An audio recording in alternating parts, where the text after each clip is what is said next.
Hello, and welcome to the Insight Aviation podcast brought to you by Wayman Aviation Academy. We have a great guest, former instructor alumnus of Wayman Aviation, Teressa Mastrosimone, Senior Director of Training Center Operations at Atlas Air. Welcome, Teressa. Thank you so much for having me. Yep, thanks. I was so happy when you reached out to us not that long ago because it had been years since we heard from you, and you always had such a bright trajectory and path in your training with us. You were always a delight to fly with when you were with us. Why don't you start by telling us what you're doing at Atlas Air? Yeah, so I've been with Atlas for 10 years now. I was actually working for them when I first started at Wayman as well. Wow. And right now, serving as Senior Director of Training Center Operations for Atlas. So overseeing our training center here at Miami International Airport, overseeing our training records, training scheduling departments, all of the compliance that goes into training all of our new hire pilots and flight attendants. So a really wide range of taskings and oversight, but certainly in the growing environment at Atlas Air right now, there is a lot to be done, and certainly is keeping me on my toes. That's excellent. And so you're who everyone wants to know. Training center operations. That's the doorway into Atlas. It And sure is, yeah. so those that don't know who Atlas is, I mean, worldwide cargo operator, huge 747 fleet. I believe you even manage the really large 747. The name escapes me, the one that's converted. The Dream Lifter that carries the parts for the 787. Yeah, a very unique aircraft, up close, far away, and in everything it does. Yes. And we've had a lot of great alumni go into Atlas Air. First two that come to mind is I remember Odie posting she was in Korea, James that he was flying between I think Tokyo and Australia and was telling me all about that. It's so I mean that's the dream, right? To be flying these big beautiful aircraft spanning the globe, and Atlas helps you do it. Yeah, absolutely. It's truly an international airline, taking crew members all around the world. Within one trip, you could circle the globe a few times if you wanted. Yeah. So yeah, very interesting flying. The aircraft are interesting. The routes that we fly, our customers are diverse, and certainly keep all of us on our toes with the types of flying that they need. And so I know that Atlas has a very big presence here in Miami. I mean, it is a big international hub. Is all of their training really kind of focused here in the Miami area? Yeah, it is. So that's where the training center is for the flight attendants and the pilots both. That's where our simulators are based. On occasion, we may use a vendor that's based elsewhere, and fly when our simulators are at max capacity. There may be occasions that we send our pilots elsewhere to do some sim training. But other than that, this is the spot, and this is the spot that Atlas wants to stay and continue doing their training is here in Miami. Beautiful. Well, I'm glad to have him here in Miami. Uh, so that's. I really didn't realize you were Atlas when you started with us, but why don't you take us through how you got here, right? I recall you're an Embry-Riddle graduate. How did you get interested in aviation? Yeah, so as a young person, I loved to travel. I was a student ambassador and I went to Australia and Europe at a young age, 13, 14, with the student ambassador program. And I knew I needed to travel for a living. I needed to be involved in aviation in some way. So certainly my parents were a huge influence in saying, if you want to do that, if you want to travel, go big, take it all the way, right? If you'd like to be a pilot, let's make it happen. And so no one in my family has any aviation experience at all. So they said, we're in this together. We'll figure this out, and let's get started. So that's exactly what we did. We toured a bunch of flight schools, and I went to Embry-Riddle and got all my licenses there except for my CFI. So as soon as I graduated, I looked for a job. I ended up dispatching out of AeroSim in Sanford and did that for a while. And then Atlas came knocking at the door. One of my professors had recommended me for a position at Atlas that I interviewed for and ended up taking the position and moving to Miami. Mhm. And then at that time, once I got down here, I started working on my CFI locally.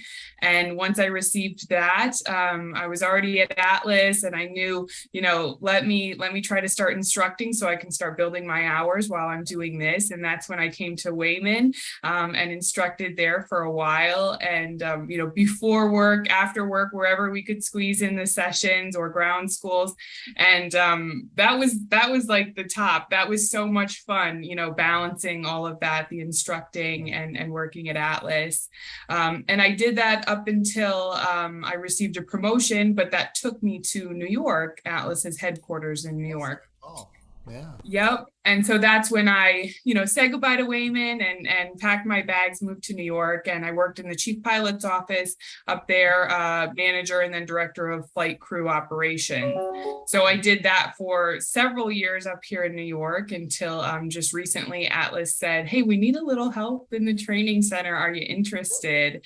And I've never said no to Atlas, so I said, Right. "You got it. Let's give it a try." And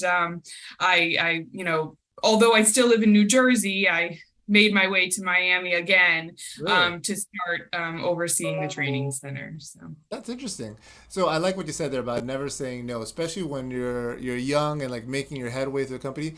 If the company asks you to do something, it's because they see something and they want to give you these more opportunities, right? yeah, Um, it's kind of interesting because I think it's like a 50-50. Some people say like, no, that's the that's not my job kind of mentality. It really doesn't exist in aviation. You got to step up to whatever happens that day, that flight, that morning, right? And, yeah. and take it because that's how you learn. That's how you keep growing. Now, Absolutely. Yeah, that's happened multiple times, to me in aviation and with Atlas. It wasn't necessarily where I saw myself going, or is that what I went to school for? No, but is that what the company needs? Is that what we need to grow? Is my skill set there? Yeah, I know it yeah. is. I can do it. We can make the improvements. I'm devoted and we'll make it happen. So, yeah, and then you find out that you love it anyways. A lot of times it's not what you foresaw yourself doing, but once you're in there in the mix, if it makes you fall in love with it and you really get on board. So. That's beautiful. And I recall, I want to say one of the first times I met your acquaintance was at the Greater Miami Aviation Association. I don't know if you were at a luncheon or if you were helping out with the gala or whatever it might have been. But what a great organization. And I think you were one of those scholarship recipients early on. Yes, I was. So, I grew up simple. My dad's a farmer in Iowa, and so when it came time to do flight training, I knew I couldn't just do it on my own. And so, I applied for a lot of scholarships, but the one that truly, put me over the edge, and I received it twice, was the GMAA scholarship. Beautiful. And it really just an amazing organization that I've continued to stay in touch with. And I do believe I did meet you at one of the galas, because that was something that even years past receiving the scholarship, I would still call up and say, "Hey, can I volunteer to help?" Because Mhm. that was just such a pivotal point in my flight training career. Having that support of the GMAA really took me a long ways. I even received an internship from someone from the GMAA that I had met over the years, and got my foot in the door in aviation that way too. So it certainly truly was an organization that gave me a leg up as I got started. Now, for all young aspiring aviators, whether it's to be a pilot or airport operations or anything like that, there's these wonderful organizations. Greater Miami Aviation Association is local. It's meant for students that are here in South Florida, but most areas have one of these. I know there's a Central Florida Association. There's the Wings Club in New York. There's a lot of these organizations that I like to think that people in aviation, when they've gotten to that upper side, to the upper echelons of it, they're very generous, right? Yeah. They want and they understand that there's a high barrier of entry, usually in the flight training, right? Because most your typical college financing will pay for your college classes, but doesn't pay for fuel, right? And so Yeah. we got to get that flight training going. So many people miss out on these. So I happen to sit on the Greater Miami Aviation board, and I'm super proud of students like yourselves that have gone through it. And every year, I'm always amazed how few people apply for these scholarships. Yeah. right? Yeah, there's so much out there for flight students. Like you said, Yeah. everyone that's in it and has made it now, they know how difficult it is to get started. And so they're very generous in helping. And especially if you're a minority, if you're a female, aviation just really doesn't have a lot of those people in the industry. So if you're interested, people want to help you get there. And that's such a great feeling. So.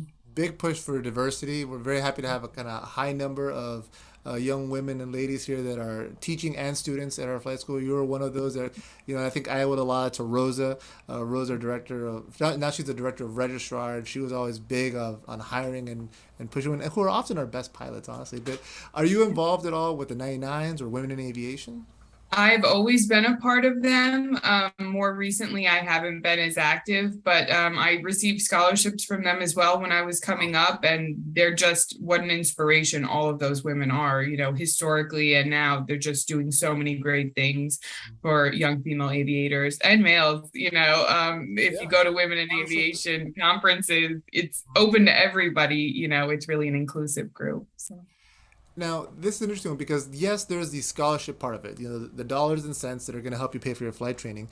But these boards, and they're all boards of pilots, executives, management in these aviation companies, and they are investing in you, right? When they sift, they read all of these applications and they take the Saturday morning to interview everybody.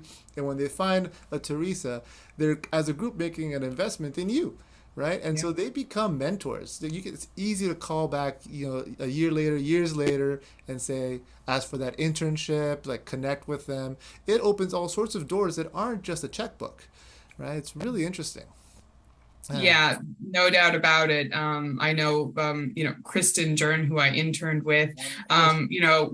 yeah, just an inspiration, right? A female aviator that is just strong and smart. And, it's those types of people that you Yeah. cling on to when you're coming up and say, like, that's it. She's made it happen. I can do that, and you grab strength from those types of people in your life. So absolutely. Especially someone that didn't have, the dad or uncle that was a pilot. You're the first in your family to Yeah. go into aviation. You've got to kind of Yeah. build those relationships, and you got to sit down and write the one-page essay, right? Yeah. It's not the Yeah. hardest thing in the world. Like, why do you like aviation? You should be able to write one page about it and ask somebody to read it for you, submit it, jump through those hoops. If it takes you 2 hours, 5 hours to fill out an application, but on the other side of that is a $5,000 scholarship, that's probably the most profitable 5 hours of your life.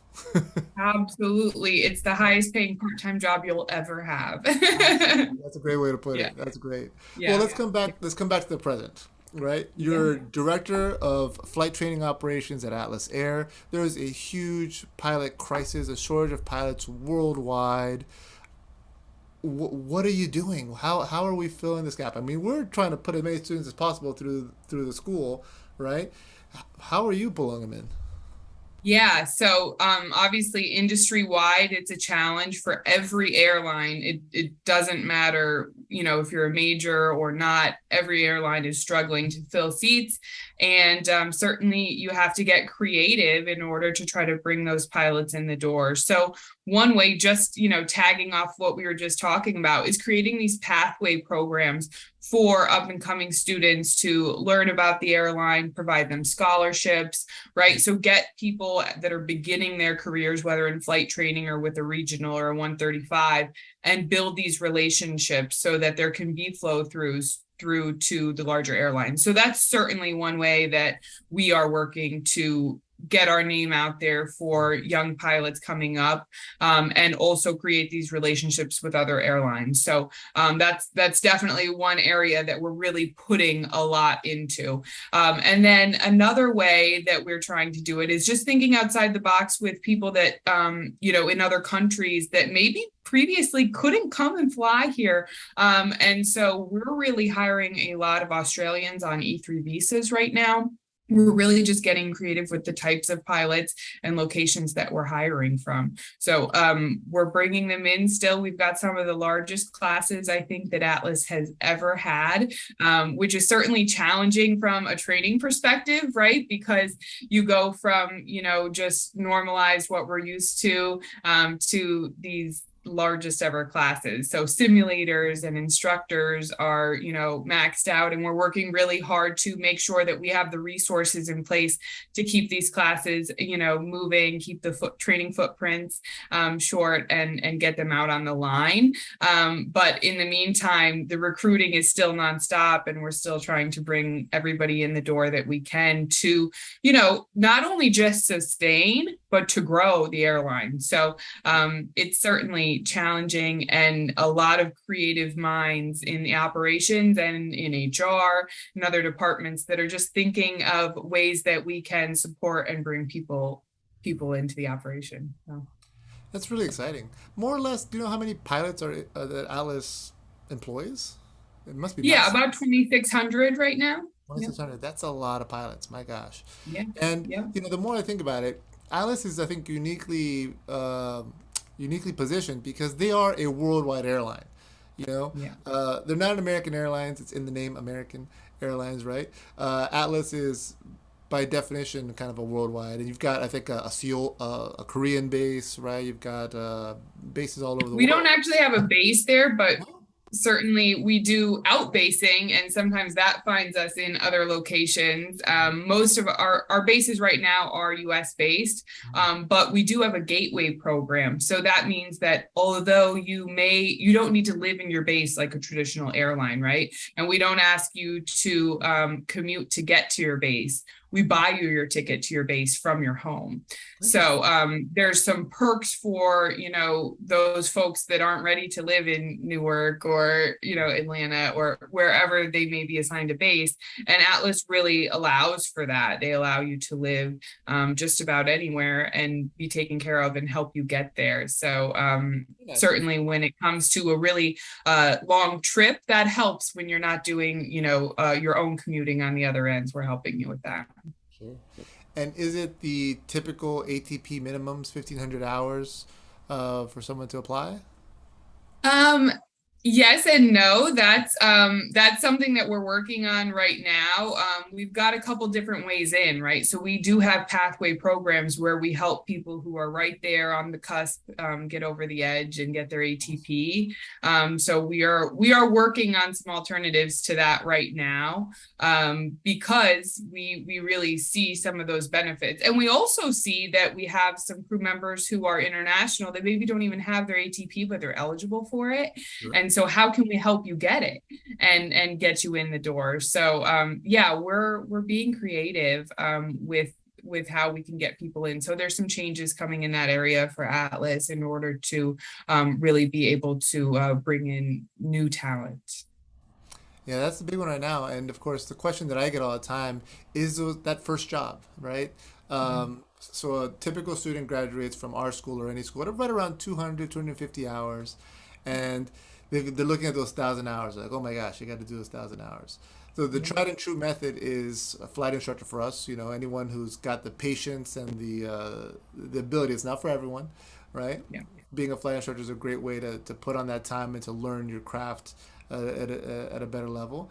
But where are you seeing students flying from that are not pursuing that route? I mean, do you see people? Like if they're not instructing first. Yeah, they're not Okay. instructing first.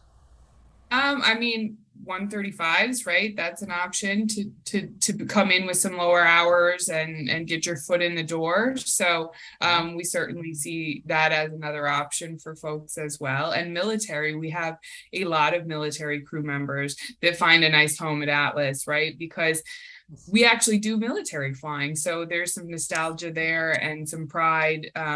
We operate cargo and passenger missions for the military around the world. So a lot of times they've heard our name, they've flown on our planes, Sure. and that's maybe made an impression on them, and they'd like to get their foot in the door here too. So that's certainly another way.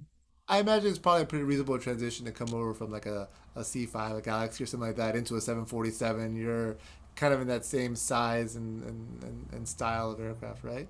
Really Yeah, nice. any and all types can find success. It's about the training, right? As long as you've got a training program that can support that. And we also have other aircraft types, right? So the 747 is, the Queen of the Sky is the most notable that people think of with us, and it's certainly our largest fleet. But we also have 777s and 767s and 737s. So there's a little bit of variety, especially if someone's coming in with a little less experience or coming from a smaller aircraft, and they want to start on a little smaller scale, there's that for them too.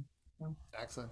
So tell me about this international program because our school is about a 50-50, right? We're about 50% local here in the U.S. or in South Florida that are joining us, and 50% come from all around the world: South America, Indonesia, India, China, wherever they might be. Now you mentioned the E3 program, which I know is Australia, Chile, and there's one more country in there that escapes me. Yeah, we're primarily doing the Australian pilots on E3s right now. Actually, our HR department just did a little Australian tour and put on some presentations and met hundreds of pilots there who were looking for positions and to come here to the US. So yeah, we are recruiting heavily there.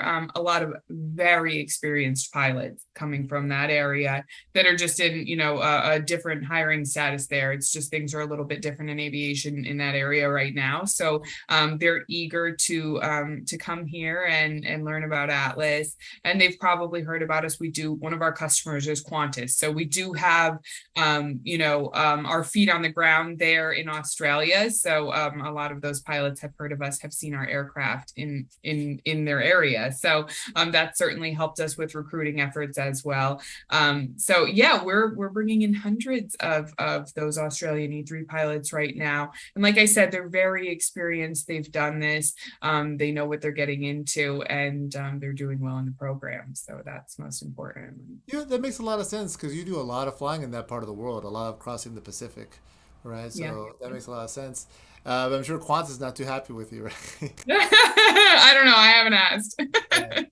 Yeah. Well, that's wonderful. So outside of the E3 program, I mean, is there most airlines have not gotten to a sponsoring level yet at H-1B. They're not Yeah. there. Um, as we progress through this pilot shortage, I'm not sure. I think there's an opportunity there for it.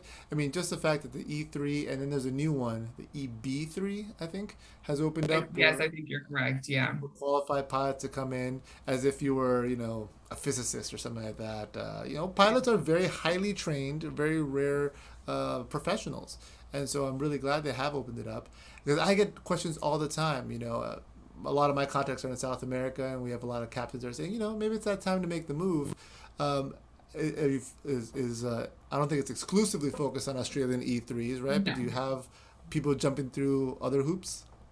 Yeah, so I'm not as well versed on visas in general. Kind of glad that I'm not, but That's all but fair. I do oversee the TSA Alien Flight Student Program, or now the FTSP, Okay. and so we really do bring on a lot of non-U.S. citizens, aside from Australia, that are coming here to become a pilot for Atlas. So yeah, more than I ever thought of Atlas until I took over that program. So yes, we truly do. We're creative with trying to get you in the door and what you need. So we've got a whole group of people that's what they do is look at what we can do to bring on board those folks. So yeah, and like you said, there's some that are a little more difficult to work with. The wait periods are much longer, and the hoops to jump through can be difficult. So there's some that we're not quite ready for yet. But certainly, like you said, with the pilot shortage that's out there, those are things that I think every airline is thinking, how can we do this? What can we do to help foster and bring these people in? Excellent, excellent. So, I know. So this is called Insight Aviation. The idea here is to give aspiring aviators some insight into what to expect, into paths to go through. Being that you're kind of interesting because you've been on that pilot side, you've been an instructor, now you're in the operation side of thing, which is wonderful because you have so many different perspectives, right? If you had someone that was coming to you right now, a young Teresa that was kind of asking for, which way should I go? What should I apply for? What would you share with them?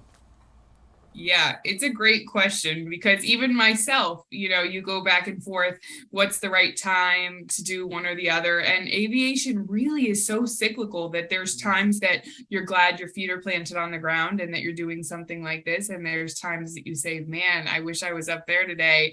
So it's certainly not just an easy answer. It's not black and white. I think any of us that have aviation in our souls know that we crave both and we need both to keep us happy. So I certainly think that's my advice, right? You got to make sure that at the end of the day that you're happy and fulfilled, whatever that might be. And I know at different phases in my life, different portions of that have been what I needed. And I certainly am someone that also has that desire to help, right? So, there's been times in my life training, others was what I was able to do and was the perfect fit and brought me that joy. And then there's times that I'm able to do and make a huge difference by being at my desk and extending a hand to those that are out flying the world. So I've certainly enjoyed both. But yeah, that's really my advice. Just follow what you need in that type of your life, because you really do. Once you're in aviation, you can move around, you can do things. The opportunities are endless, and it's a small world like that where you make connections like yourself, and you can make moves and make changes about your career without having to make this huge shift. So those things are possible. So just go with what you're feeling, what you need in your life right then, because it's not the end all be all. It's not like you've gotten yourself into this one niche and you can't get back out. Aviation is really such a big world with lots to do. So That's an interesting point. So what I'm hearing here is adaptability, right? Pilots are adaptable, right? You've got to adapt to changes in your flight plan, right? Changes in what you're carrying, where you're going, what your route's going to be, and I think that applies to your career as well. So everyone has their own path. I would say seek out, when thinking in your context, right? Seek out mentors, right? Seek out those connections, those scholarships, organizations. It is completely worth the $20 to be a member of the 99s. 100%, pay the $30 for OBAP or whatever it might be, right? Because it opens up these contacts. You never know the person you might volunteer at a high school career day, and the captain that's there with you from Atlas says, "Hey, why don't you come visit the sim center?" Right? You never know what these opportunities are going to open up for you. So be adaptable, flow with your path, and be happy. That's an important one of it, right? You've got to make sure you're happy doing what you're doing, no matter whether it's at a desk or in the sky, right? yeah. That's that's excellent. I love that. Well, thank you so much for joining us today. If somebody wants to reach out to Atlas, like where do you send them? Is there like atlas.com? Like what is it? Yeah, atlasair.com. Obviously we can even put my contact information if someone's got questions and they, want to rack my brain or they need some help with something. You could even add that in with some of the information from the podcast. I'm always happy to answer questions and redirect if I don't have the answer. But that's certainly one of my joys, right? Is being able to, help and answer questions for people that are trying to make choices about their career or what they're about to do. So yeah, I'd love to pass that on. I've always loved just how open you and most people in the airlines are about sharing what their job is actually like, how to get in. Need a letter of recommendation, let me connect you with somebody. That's wonderful. So atlasair.com, hit that careers page, see what's available, reach out to you, right? And hopefully they'll end up Yep, in one of your classes. And that similarly, would be amazing. yeah. And if anybody out there wants to reach out to Wayman Aviation Academy to start, the that initial training at Wayman Aviation on all the social media platforms, Instagram, Facebook, YouTube, whatever you like, or fly at wayman.edu. That's our website. We're at .edu now. I don't know if you knew that. We've been going Nice. through accreditation. It's very exciting. We went from being .com to .edu, and there's a lot of big news on the horizon for that, which I'll share when the time comes, and I'll share with all of our viewers and listeners. Again, thank you so much for joining us. If you want to get a higher education, learn to fly with Wayman Aviation. Thank you, everybody.